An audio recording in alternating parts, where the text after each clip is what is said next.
আমি মোহাম্মদ আবু তৈব, electoral registration officer 121 Haroa বিধানসভা ক্ষেত্র। আপনাদের সকলকে ধন্যবাদ জ্ঞাপন করি এত বেশি সাপোর্ট করার জন্য। বহু মানুষ বিগত যে ভিডিও ডকুমেন্টস কী ডকুমেন্টসের প্রয়োজন হবে সেটা দেখে বহু মানুষ বহু কোশ্চেন করেছেন। তাদের সেই কোশ্চেনের উত্তর দেওয়ার জন্যই আজকের এই ছোট ভিডিওটি। আজ 20 ডিসেম্বর, আজ থেকে কিন্তু নোটিশ ইস্যু শুরু হচ্ছে। অনলাইনের মাধ্যমে ইআরও বা এইআরওরা তারা নোটিশ ইস্যু করছেন। আগামী 27 তারিখ 27/12/2025 অর্থাৎ 27শে ডিসেম্বর শনিবার থেকেই হিয়ারিং শুরু হবে। এক্ষেত্রে হিয়ারিং নোটিশের মধ্যে পরিষ্কারভাবে আপনাকে কোথায় যেতে হবে, কী ডকুমেন্টস আপনার ক্ষেত্রে জমা দিতে হতে পারে সমস্তটাই কিন্তু উল্লেখ থাকবে। বিএলওরা আপনার বাড়ি বাড়ি গিয়ে এই নোটিশ ইস্যু করবেন। একই সঙ্গে আজ থেকে ইলেকশন কমিশন বিএলওদের অ্যাপে লজিক্যাল ডিসক্রিপেন্সি, যেটা AI based, election commission AI based যে 8 ধরনের লজিক্যাল ডিসক্রিপেন্সি পেয়েছিল সেইগুলো মিট আপ করার জন্যে বা মেটানোর জন্যে বিএলওদের অ্যাপ থেকে সুযোগ দিয়েছে। এক্ষেত্রে বিএলওরা কিন্তু আপনাদের যোগাযোগ করতে পারেন যাদের ক্ষেত্রে লজিক্যাল ডিসক্রিপেন্সি এসছে, বা যারা নিশ্চিত হতে চান তারা যদি বিএলওর সঙ্গে আপনার পরিচয় থাকে, বিএলওর অ্যাপের মাধ্যমে আপনি বিএলও অ্যাপ থেকে দেখতে পাবেন যে আপনার মধ্যে কোনো লজিক্যাল ডিসক্রিপেন্সি আছে কিনা। আমি আজকে লজিক্যাল ডিসক্রিপেন্সি কিভাবে মিট আপ করবেন বিএলওরা এবং আপনারা তাদেরকে কিভাবে হেল্প করে নিজেদেরকে হিয়ারিং থেকে বাঁচাতে পারবেন, ক্ষেত্রটি হচ্ছে যিনি ইলেক্টরস তার সঙ্গে তার যিনি প্যারেন্টস অর্থাৎ বাবা বা মা, তার বয়সের পার্থক্য হচ্ছে 50-এর বেশি। এক্ষেত্রে যদি আমরা দেখি যে একটা কেস যদি আমরা দেখি যে সেই ক্ষেত্রে যিনি ইলেক্টরস তার বর্তমান বয়স হচ্ছে এখন 39।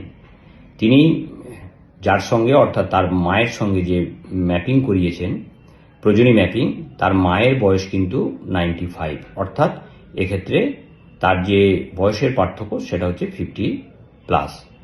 এই জন্যে এক্ষেত্রে তার লজিক্যাল ডিসক্রিপেন্সি এসছে। এক্ষেত্রে যদি সত্যি তিনি 39 বছর বয়স হন, তার যদি সেই এপিক কার্ড বা অন্য কোনো তথ্যে থাকে এবং তার যে মায়ের বয়স যে 95, সেটা এপিক কার্ড দেখে এবং বিএলও সেটাকে ভেরিফাই করে যদি স্যাটিসফাই হন, তাহলে এই এপিক কার্ড দুটোই মায়ের এপিক কার্ড আপলোড করে দেবেন বা আধার কার্ড যেটাই থাকবে সেটাকেই আপলোড করবেন। প্লাস হচ্ছে যে বিএলওর যে ডিক্লারেশন, যে উনি সমস্ত কিছু দেখে স্যাটিসফাই হয়েছেন, সেটা দেখে যদি উনি এই ডিক্লারেশনটা আপলোড করে দেন, বিএলওর ডিক্লারেশন, তাহলে কিন্তু আপনার ক্ষেত্রে যে এই সমস্যা এটা কিন্তু মিট আপ হয়ে যাবে। আপনাকেও প্রথমে আসি একটা লজিক্যাল যেটা মিসম্যাচ, সেটা হচ্ছে ফাদার্স নেম মিসম্যাচ। এটা বহু ইলেক্টরের ক্ষেত্রে এটা ঘটেছে, কারণ বহু ইলেক্টরের 2002 সালে তার যে বাবার নাম ছিল 2025-এ সেই একই নাম নেই। তার ফলেই হচ্ছে সিস্টেম বহু ইলেক্টরের ক্ষেত্রে ফাদার্স নেম মিসম্যাচ দেখিয়েছে। উদাহরণ হিসেবে যদি বলি, 2002 সালে কারোর বাবার নাম ছিল সুরার আলী, বর্তমানে তার বাবার নাম হচ্ছে মোহাম্মদ সুরাব উদ্দিন, অর্থাৎ বাস্তবিকভাবেই বাবার নামের পরিবর্তন ঘটেছে এবং এটা এআই বেসড মিসম্যাচ দেখিয়েছে। এক্ষেত্রে আপনি বিএলওর মাধ্যমে যখন ডাক পাবেন বা বিএলও যখন আপনাকে এই মিসম্যাচের কথা বলবে, তখন আপনি উপযুক্ত প্রমাণ বিএলওকে দেখাবেন এবং বিএলও সেই ডকুমেন্টস, আপনার মাধ্যমিকের অ্যাডমিট কার্ড হতে পারে বা আপনার ওবিসি সার্টিফিকেট হতে পারে, SC ST সার্টিফিকেট হতে পারে, বা যে 13টা ডকুমেন্টস বা এই ডকুমেন্টস ছাড়াও যে ডকুমেন্টস কোনো এপিডেভিটে হতে পারে, যে এপিডেভিটের মাধ্যমে আপনি দেখাতে পারেন বা বোঝাতে পারেন যে দুটো নামই একই, আপনার পিতার যে দুটো নাম সুরার আলী এবং সুরাবুদ্দিন দুটোই একই ব্যক্তি, তাহলে কিন্তু আপনার এই সমস্যাটা মিটে যাবে। এক্ষেত্রে বিএলও আপনার ওই যে ডকুমেন্টস আপনি দেবেন সেই ডকুমেন্টস আপলোড করবেন এবং একই সঙ্গে বিএলওর একটা আন্ডারটেকিং বা ডিক্লারেশন আছে, সেটা বিএলও সিগনেচার করে সে স্যাটিসফাই হয়েছে সমস্ত কিছু দেখে শুনে, এটা সে লিখে সিগনেচার করে সে কিন্তু এটাকে আপলোড করবে। তাহলে কিন্তু আপনার এই লজিক্যাল ডিসক্রিপেন্সির জন্য যে সমস্যাটা তৈরি হয়েছিল সেই সমস্যাটা মিটে যাবে। এক্ষেত্রে আপনাকে আর কোনো হিয়ারিংয়ে যেতে হবে না, তৃতীয় একটি ক্ষেত্র হচ্ছে reverify relationship with elector in last SIR. অর্থাৎ 2002 সালে যার যে সম্পর্কের ক্ষেত্রে অনেক আপনারা দেখবেন যে ভোটার লিস্ট, সেই ভোটার লিস্টে স্বামী স্ত্রী ছাড়া হচ্ছে আদার্স বা অন্যান্য হিসাবে উল্লেখ আছে। এই সব ক্ষেত্রগুলো কিছু ক্ষেত্রগুলোর ক্ষেত্রে এখানে ডিসক্রিপেন্সি এসছে। এটা এমন কিছু জটিল বিষয় নয়। এখানে আপনারা আপনাদের যে সমস্ত তথ্য ভোটার কার্ডের তথ্য বা অন্যান্য যে ডকুমেন্টসগুলো যেগুলো ইলেকশন কমিশন বলেছে সেগুলো বিএলওকে দেখাবেন এবং বিএলও একইভাবে সেটাকে কিছু ডকুমেন্টস যেটা বিএলও মনে করবেন সেটাকে আপলোড করবে। প্লাস হচ্ছে বিএলওর যে ডিক্লারেশন, এটা অত্যন্ত গুরুত্বপূর্ণ। বিএলওর ডিক্লারেশন কিন্তু আপলোড করে দিলে কিন্তু আপনার সমস্যাটা মিটে যাবে। চতুর্থ হচ্ছে আপনার বয়স হচ্ছে 45, বর্তমানে 45 এর বেশি, কিন্তু আপনার লাস্ট এসআইআর এর তথ্য নেই, অর্থাৎ আপনি 2002 ভোটার লিস্টে আপনার নাম নেই। যদি বিশেষ করে আমরা যে ক্ষেত্রগুলোর ক্ষেত্রে দেখেছি যে 2002 ভোটার লিস্টে আপনার প্রকৃতভাবে নাম আছে, কিন্তু বিএলও অ্যাপ দিয়ে যখন আপনাকে আপলোড করতে গেছে তখন আপনার নামটা নো ডাটা ফাউন্ড বা অন্য কোনো তথ্য দেখিয়েছে। এটা টেকনিক্যাল ভুল। এই ভুলের ক্ষেত্রে যাদের ক্ষেত্রে ঘটেছে তাদের ক্ষেত্রে তো অসুবিধা হওয়ার কোনো কথা নয়। তারা প্রয়োজনে দিয়ে যখন ম্যাপ করেছে তখন এই লজিক্যাল ডিসক্রিপেন্সিগুলো এসছে। এক্ষেত্রে বিএলও আপনাকে যখনই ডাকবে আপনি তখন আপনার কিছুই লাগবে না, আপনার 2002 যে ভোটার লিস্ট সেই লিস্টটা নিয়ে যাবেন এবং এই ভোটার লিস্টটাই শুধু আপলোড করে দিলে এবং বিএলও সেটাকে স্যাটিসফাই করলে, সার্টিফিকেট ইস্যু করলে বিএলও সেই সার্টিফিকেট যেটা আপলোড করার কথা সেটা আপলোড করলেই কিন্তু আপনার এক্ষেত্রে এই সমস্যাটা মিটে যাবে।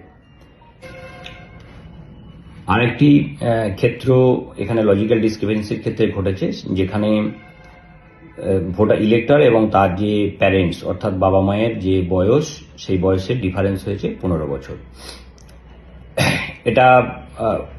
এটা ইলেকশন কমিশনের মতে এটা হওয়া কাঙ্ক্ষিত নয়, 15 বছরে কম। কিন্তু আমাদের বাস্তব ক্ষেত্রে আমরা যদি দেখি যে সত্যি এ ধরনের ঘটনা ঘটেছে বা বয়সের ক্ষেত্রে ভুল ভ্রান্তি রয়ে গেছে, তাহলে সেক্ষেত্রেও যদি বিএলও সে সমস্ত কিছু কাগজপত্র আপনি যে ডকুমেন্টসগুলো দেখাবেন সেই ডকুমেন্টস দেখার পরে যদি স্যাটিসফাই হন এবং বিএলওর আন্ডারটেকিং বা সার্টিফিকেট তিনি যদি আপলোড করে দেন তাহলে কিন্তু এই সমস্যাটাও মিটে যাবে।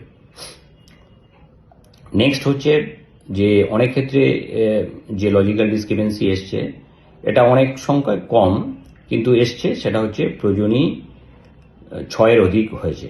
প্রয়োজনী ম্যাপিং অর্থাৎ একজন পিতা তার একজন ভোটার যিনি 2002 ছিলেন তাকে 6 জনের বেশি, মানে আপনি ছাড়া আরও 6 জন তাকে দিয়ে ম্যাপিং করিয়েছে।